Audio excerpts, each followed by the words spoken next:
Professor साहब, मैं जरा आगाज में, क्योंकि अभी जो इस्लामाबाद से फौरी खबर आ रही है और आप वहां से ज्वाइन कर रहे हैं, तेज आंधी के बाद बारिश हो रही है, मौसम खुशगवार है। सर ये फरमाइएगा, हफ्ता जैसा गुजरा और कल और आज के जो बयानात सामने आए, आपके ख्याल में वाकई मेज़ को चूज कर लिया गया है, मुंतखब कर लिया गया है, माहौल खुशगवार और बेहतर हुआ है, या बहुत कुछ है जो भी हमारी समझ में नहीं आ रहा?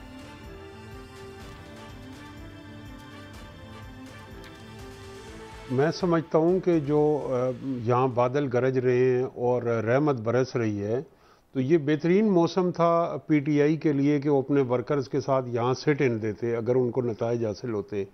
और गर्मी की जिस तरह लोग प्रेडिक्ट कर रहे थे कि इतनी शदीद हीट वेव होगी और फिर लोग यहाँ बैठेंगे नहीं, तो उस लिहाज से तो बड़ा अच्छा है। लेकिन ये है कि ये जो जलाओ, घेराओ, सिट इन और धरने, इन्होंने पाकिस्तान की तारीख में कुछ नहीं दिया।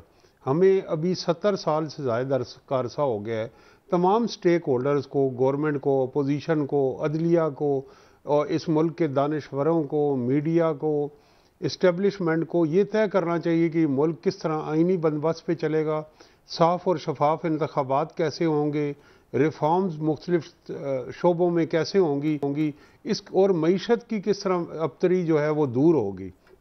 तो मेरे ख्याल से इमरान खान साहब जो तहरीक इंसाफ के सरबराह हैं, बड़ी उनकी मकबूलियत है। वो जो जलसे कर रहे थे, वो वज़ीर आज़म के मनसब से सबकदोश होने के बाद एक दिन भी उन्होंने आराम नहीं किया और उन्होंने बड़ी एक लोगों को मोबिलाइज़ किया और अपना नैरेटिव बिल्ड कर रहे थे, वो उन्हें जारी रखना चाहिए था। ये जो आखिरी कार्ड था वो उन्होंने पहले खेल लिया और इसके ऊपर बड़ी हाई स्टेक्स उनकी हो गई कि जब वो जाएंगे तो खाली हाथ नहीं लौटेंगे और ये एक सिट इन होगा और फिर हुकूमत हिल जाएगी, हकीकी आज़ादी का मार्च होगा।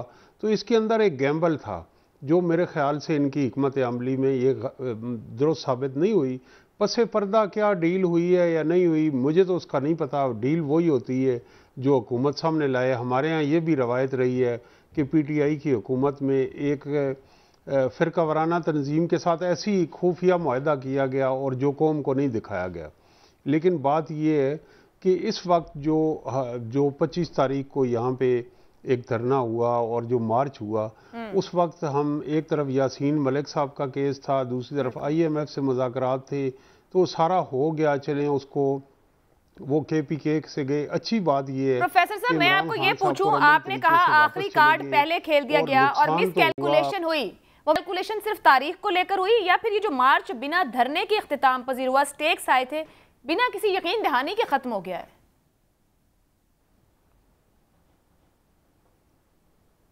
जी बिल्कुल ख़त्म हो गया है और उसकी वजह यह है कि जब ये धरने, इससे पहले 126 दिन का धरना रहा, जब ताहिरुल कादरी साहब साथ थे और इमरान खान, उस वक्त भी कोई नतीजा नहीं निकला था।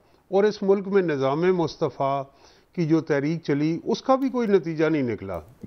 सिर्फ एक दो तहरीकों का पाकिस्तान की तारीख में नतीजा निकला। एक तहरीक पाकिस्तान कायद आज़म मोहम्मद अली जिन्ना की क़यादत में कामयाबी से हमकनार हुई, पाकिस्तान बना। दूसरा जुल्फ़कार अली भुट्टो ने जो anti Ayub movement, general Ayub Khan से इस्तीफ़ा लिया। इन दो तहरीकों के अलावा पाकिस्तान में लाखों लोग बाहर आ जाएं, उसका कभी कोई फ़ायदा नहीं हुआ। लॉयर्स मूवमेंट की अगर हम बात करें तो जो लोग बाहर आए और चीफ जस्टिस साहब बहाल हो गए, तो वो जो लोग क्रेडिट ले रहे थे वो आज शर्मिंदा हैं कि अदलिया जो है वो, उसमें हम रैंकिंग देखते हैं आलमी सतह पे, तो डिस्पेंसेशन ऑफ जर्नलिस्ट जस्टिस के, इंसाफ की फरामी के हवाले से काफ़ी लो नंबर पे है। ठीक है, तो इन दो तहरीकों को छोड़ के हमेशा इन तहरीकों का अनइंटेंडेड कॉन्सिक्वेंसेज होते हैं, तीसरे फरीक को फ़ायदा होता है। जी, अमजद अली खान नियाजी साहब, तारीख लेने आए थे, तारीख देकर चले गए आप लोग, कहाँ किससे कैसे मामला हल हुए? एक तारीख प्रोफेसर साहब ने भी बता दी है कि यहाँ पर इन मामलात का फायदा किसी तीसरे फरीक को होता है। आप फायदा लेके गए हैं या किसी को फायदा देकर गए हैं? बिस्मिल्लाहिर्रहमानिर्रहीम। आयशा, फायदा नुकसान वो अल्लाह की जात करती है, इंसान कोशिश करता है। हमने कौम को जगाया और अल्हम्दुलिल्लाह आज आप देखें कि ये सिर्फ पीटीआई की तहरीक नहीं थी, ये पूरे पाकिस्तान की तहरीक थी। आपने देखा होगा कि हमने पीटीआई फ्लैग्स नहीं कहते कि आप जलसों में लेके आए, हमेशा हम ये कहते रहे कि आप पाकिस्तान के फ्लैग लेके आए, क्योंकि हम जिस मकसद के लिए खड़े हैं उस मकसद को हमने पाया है। कि आप देखें कि तमाम तर सरकारी मशीनरी, रियासती दहशतगर्दी, शेलिंग, रुकावटें, हर सतह पे हरास किया गया, लोगों को पकड़ा गया, जेलों में डाला गया। इसके बावजूद भी लोग बाहर आए हैं, लोगों ने इमरान खान को ज्वाइन किया है। तो आप सोचें कि तब्दीली तो आ चुकी है, अगर इनकी समझ में ना आए। जो कहते थे कि हम परिंदा भी पार नहीं मार सकता इस्लामाबाद में, और इस्लामाबाद में खान साहब आए और उन्होंने इनको बताया कि मैं चाहता तो बहुत कुछ कर सकता था, लेकिन मुल्की मफाद में मैंने ये किया कि इदारों के ऊपर जो उंगलियां उठनी थी, जो नफरतें बढ़नी थी, या जो क्लैशेस बढ़ने थे, मैंने उनको एक दफा फिर मौका दिया आपको कि हम कोई ऐसा काम नहीं करना चाहते जिसमें मुल्क के अंदर इंतशार बढ़े, बल्कि हमने तो सवाल जो है वो अदलिया के सामने भी रखने जा रहे हैं कि एक पुरअमन जदोजहद को किस तरीके के साथ, तशद्दुद के बिल्कुल साथ। आपका हक है अदलिया के पास जाना। ये फरमाइएगा कि इमरान खान ने जो आज प्रेस कॉन्फ्रेंस की, उन्होंने कहा सारा वक्त मुज़ाकरात खुले रखे, और आप भी कह रहे हैं तब्दीली आ चुकी है। तो ये बता दीजिएगा कि ये जो मुज़ाकरात हो रहे थे ये किससे कर रहे थे, उन्होंने क्या ऑप्शंस दिए और आपने उसमें से क्या ऑप्शंस लिए, या आपने क्या ऑप्शंस दिए? पहली बात तो ये है कि हमने आज कैटेगोरिकली खान साहब ने स्टेटमेंट दी है कि ना हमने कोई डील की है ना डील करेंगे। हाँ, मुज़ाकरात जब करेंगे तो बिल्कुल सबको पता होगा कि मुज़ाकरात करेंगे, लेकिन आउट ऑफ द बॉक्स करेंगे, असेंबली में नहीं करेंगे।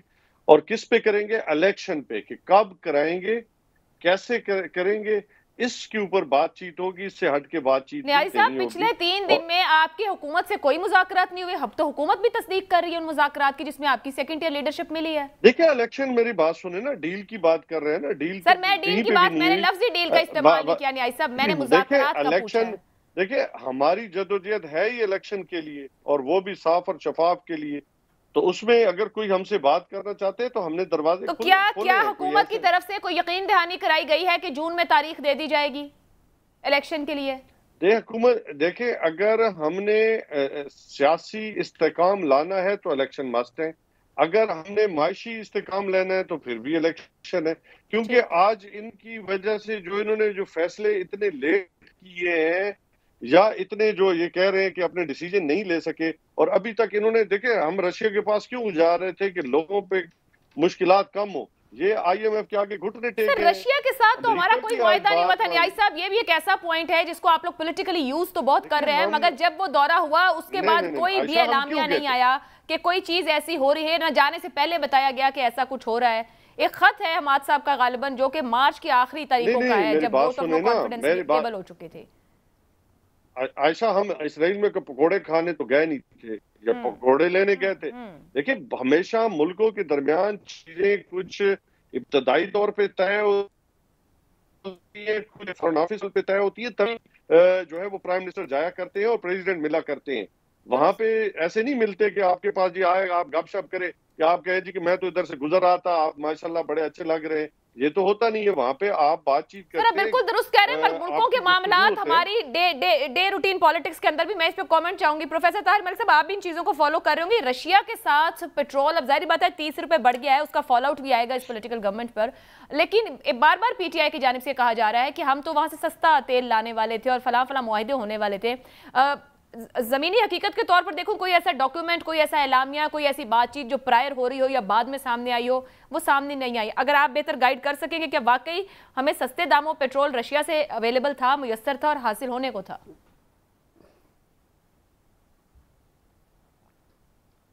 वो मुयस्सर था और आज भी है। सिर्फ ये कि वज़ीर आज़म इमरान खान साहब ने जो रशिया का दौरा किया वो बड़ा करेजियस उनका एक्ट था, और वो उस पर डिस्प्लेयर भी शो हुआ। लेकिन जो आइटम एजेंडा थे, जो वहाँ जिन मामलात पे बात होती है, वो बात पहले से फॉरेन ऑफिस तय करता है और रूस की वजारत ख़ारजा से भी तय होता है। कोई हमें मुश्तरका एलामिया भी देखने को नहीं मिला। और दूसरा मैं ये कहूँगा कि अगर हम सस्ते पेट्रोल की बात करते हैं तो सस्ता पेट्रोल सबसे हम ईरान से ले सकते हैं, और रशिया कहाँ है, उसकी शिपमेंट, और हमारे पास उस लेवल की रिफाइनरीज नहीं है।